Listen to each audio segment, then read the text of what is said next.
안녕하세요. 더 맑은 내일의 사열 라디오를 시작합니다. 오늘 저희가 들려드릴 이야기는 68세 김순자님의 사연입니다. 누구나 살면서 후회되는 순간이 있겠지요. 저도 그렇습니다. 하지만 제가 가장 후회하는 건 제 자신을 위한 삶을 너무 늦게 시작했다는 거예요. 자식을 위해 살았던 지난 시간들이 후회된다는 게 아니에요. 다만 그 속에서 나 자신을 완전히 잃어버렸다는 게 아쉬울 뿐이죠.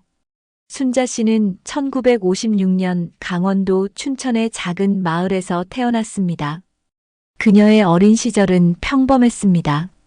농사를 짓는 부모님 밑에서 동생들을 돌보며 책임감 강한 맏딸로 자랐죠. 어릴 때부터 부지런했다고 해요. 새벽에 일어나 동생들 도시락 싸고 학교 다녀와서는 집안일 돕고. 그게 당연한 줄 알았죠. 그때는 그게 제 삶인 줄 알았으니까요. 순자 씨가 15살 되던 해 갑작스러운 사고로 아버지를 잃었습니다. 농기계 사고였습니다. 그날 이후 가정은 크게 흔들렸고 어머니는 결단을 내립니다. 서울로 올라가자고요. 이모님이 서울에서 작은 가게를 하고 계셨어요. 거기서 일하면서 살아보자고 하시더라고요. 시골에서는 과부와 자식들이 살아남기 힘들다고. 지금 생각해보면 어머니도 참 용기 있는 분이셨어요. 그렇게 시작된 서울 생활은 쉽지 않았습니다. 낮에는 학교에 다니고 저녁에는 어머니가 운영하는 작은 분식집을 도왔습니다.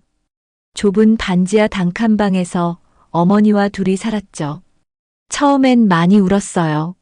시골집 마당에서 뛰어놀던 동생들이 보고 싶었고 아버지의 빈자리가 너무 크게 느껴졌거든요. 하지만 어머니가 늘 말씀하셨죠. 순자야, 울지 마라. 우린 이겨낼 수 있다. 하고요. 실업계 고등학교에 진학한 순자 씨는 열심히 공부했습니다. 성적도 좋았고 선생님들의 신임도 두터웠죠. 졸업할 무렵 건축회사의 사무직으로 취직이 결정됐습니다. 첫 월급을 받아왔을 때 어머니가 우시더라고요. 이제 우리 순자가 어른이 됐구나 하시면서 그때 다짐했어요. 어머니한테 힘이 되는 딸이 되겠다고.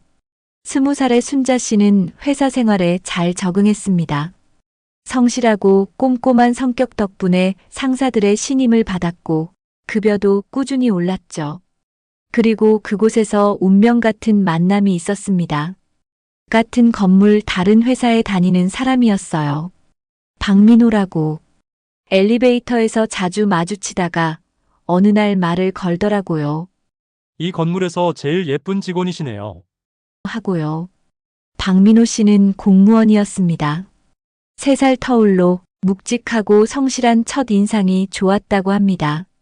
하지만 순자 씨는 쉽게 마음을 열지 못했습니다. 솔직히 말하면 제가 좀 주저했어요. 홀어머니 밑에서 자란 제가 과연 좋은 며느리가 될 수 있을까 싶어서요. 게다가 시댁이 꽤 보수적이라고 들었거든요. 하지만 민호 씨의 진심 어린 구애는 계속됐고 2년간의 연애 끝에 그들은 결혼을 결심합니다. 결혼식 전날 어머니가 저한테 말씀하셨어요. 순자야, 내 인생은 내 거다. 남편을 위해서만 살지 말고 너 자신도 소중히 여기면서 살아라. 하고요. 그때는 그 말씀이 무슨 뜻인지 잘 몰랐어요. 결혼 초기 예상대로 시댁과의 관계는 순탄치 않았습니다. 시어머니는 며느리의 출신을 못마땅해 했고 자주 눈물을 훔치던 시절이었죠. 시어머니께서 늘 말씀하셨어요. 홀어머니 밑에서 자란 티가 난다. 그래서 더 열심히 했죠. 새벽부터 일어나 집안일하고 직장도 다니면서 시어머니 마음을 돌리고 싶었거든요. 그렇게 1년이 지나고 첫째 아들 민수가 태어났습니다. 아들을 낳자 시댁의 분위기도 조금씩 누그러졌고 2년 뒤에는 둘째 민준이도 태어났습니다. 애들이 태어나고 나서야 진짜 가정다운 가정이 된 것 같았어요. 남편도 더 열심히 일했고 저도 행복했죠. 시어머니도 손주들 덕분에 조금씩 마음을 여셨고요. 하지만 행복도 잠시 1989년 큰 시련이 찾아옵니다. 군대에 간 둘째 아들 민준이의 사고 소식이었습니다. 그날도 평범한 아침이었어요. 출근 준비하는데 전화가 왔죠. 남편이 전화를 받더니 갑자기 무릎을 꿇더라고요. 여보, 그 말만 하고 울음을 터뜨리는데 그때부터가 제 인생의 가장 큰 시련이었죠. 민준이의 장례식 이후 순자 씨는 실어증을 앓았습니다. 석 달 동안 한마디도 못하고 누워만 있었죠.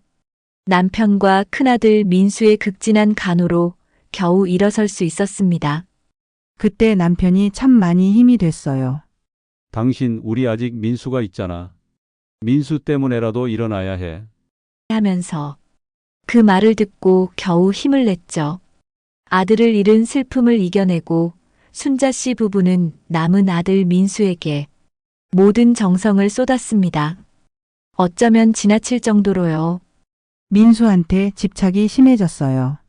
조금만 늦게 들어와도 가슴이 떨리고 밥을 제때 못 먹어도 걱정되고 너무 과했던 것 같아요. 지금 생각하면 그게 민수한테는 큰 부담이었을 텐데 민수는 부모의 기대대로 좋은 대학에 진학했고 졸업 후에는 대기업에 취직했습니다. 부모 자녀 관계는 더할 나위 없이 좋아 보였죠. 하지만 2015년 또 한 번의 시련이 찾아옵니다. 남편이 갑작스럽게 건강이 악화된 것입니다. 처음에는 별거 아닐 거라고 생각했어요. 피곤해서 그런가 보다 하고요. 하지만 검사 결과는 참혹했어요. 말기암이었고 이미 전이가 많이 됐다고. 1년간의 투병 생활 끝에 남편은 세상을 떠났습니다. 마지막 순간까지 아내를 걱정하던 남편이었습니다. 마지막에 남편이 제 손을 잡고 그러더라고요. 당신 이제는 당신 인생을 살아요. 나 때문에, 애들 때문에 당신 것 다 포기하면서 살았잖아. 이제는 당신이 하고 싶은 거 하면서 살아요. 그제야 깨달았어요. 제가 그동안 얼마나 타인을 위한 삶을 살아왔는지. 남편이 떠나고 얼마 되지 않아 아들 민수가 결혼 소식을 전해왔습니다. 예비 며느리는 같은 회사에 다니는 동료였죠. 처음에는 마음에 들지 않았어요. 결혼도 하기 전에 임신을 했다는 게. 하지만 손주가 태어나고 보니 그런 게 다 중요하지 않더라고요. 순자 씨는 며느리의 출산과 육아를 도우며 새로운 삶의 의미를 찾았습니다. 첫 손주에 이어 둘째 손주까지 그녀의 일상은 분주했죠. 손주들이 예뻐서 정신없이 도와줬어요. 저도 모르게 제 몸을 혹사했던 것 같아요. 무릎도 아프고 허리도 아프고. 하지만 아들 내외가 걱정할까 봐 말도 못했죠. 그러던 어느 날 밤 순자 씨는 뜻하지 않게 아들 부부의 대화를 듣게 됩니다. 그날따라 잠이 안 와서 물 한 잔 마시러 나왔는데 거실에서 들리는 소리에 발걸음을 멈췄어요. 여보, 어머니가 자꾸 아프시는데 우리가 모시고 살아야 하나? 지금이야 우리를 도와주시지만 나중엔 우리 부담이 될 거야. 재산 문제도 확실히 정리해야 하지 않을까? 그래, 나도 그 생각이야. 이참에 회사 그만두고 카페 차릴 건데. 어머니 재산으로 시작하면 좋을 것 같아. 그 순간 제 귀를 의심했어요. 제가 그토록 사랑하고 아끼던 아들과 며느리가 저를 이런 식으로 생각하고 있었다니. 충격에 빠진 순자 씨는 며칠 밤을 뜬 눈으로 지새웠습니다. 그리고 얼마 뒤 아들 부부가 고급 식당으로 그녀를 초대했을 때 모든 것이 명확해졌습니다. 식사 자리에서 아들이 조심스럽게 말을 꺼내더라고요. 카페를 차리고 싶은데 자금이 필요하다고. 어차피 나중에 물려받을 재산 조금 일찍 주시면 안 될까요? 하고 말하는데 그 순간 제 머릿속이 하얘졌어요. 저는 그 자리에서 참지 못하고 폭발했습니다. 내가 너희들 키우느라 청춘을 바쳤는데 이제는 내 재산까지 노리는 거니? 그동안 내가 해준 게 뭐가 부족했다고 이러니? 아들은 당황한 기색이었지만 이내 차분한 목소리로 말했습니다. 엄마, 우리가 지금까지 효도 잘했잖아요.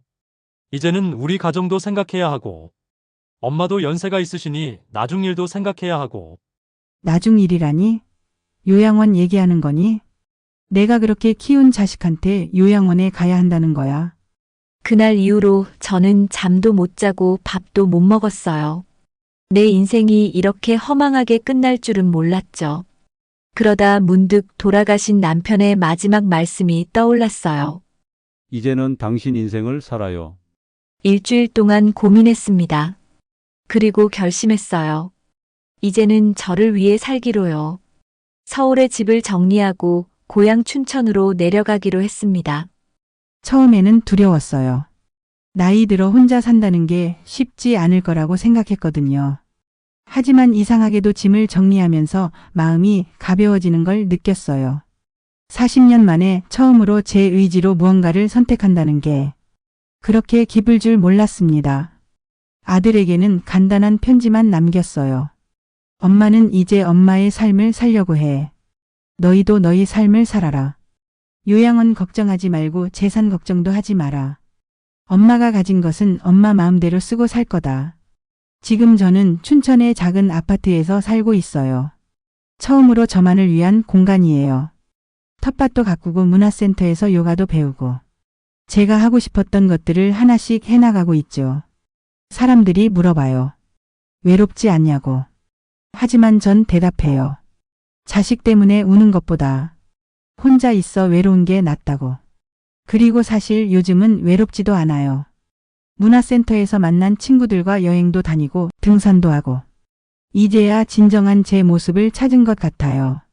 그동안은 누군가의 엄마로 아내로만 살았다면 이제는 제가 저로 사는 거죠. 재산은 정리해뒀어요. 절반은 어려운 이웃을 위해 기부하기로 했고 나머지는 손주들이 성인이 되었을 때 주기로 했어요. 제 마지막 선물이 될 거예요. 후회는 없습니다. 다만 이런 결정을 진작 내리지 못한 게 아쉬울 뿐이에요. 인생은 끝날 때까지 새로 시작할 수 있다는 걸 이제야 알았네요. 여러분도 늦지 않았어요. 지금이라도 자신을 위한 삶을 시작하세요. 나이가 들어 혼자가 된다는 게 두려운 게 아니라 자신을 잃어버리는 게 더 두려운 일이니까요. 오늘 저희가 들려드린 이야기는 여기까지입니다. 순자 씨의 용기 있는 선택이 비슷한 상황에 처한 분들에게 작은 위로가 되길 바랍니다. 들어주셔서 감사합니다. 구독과 좋아요 잊지 마시고 다음에 더 특별한 여러분의 사연으로 만나겠습니다.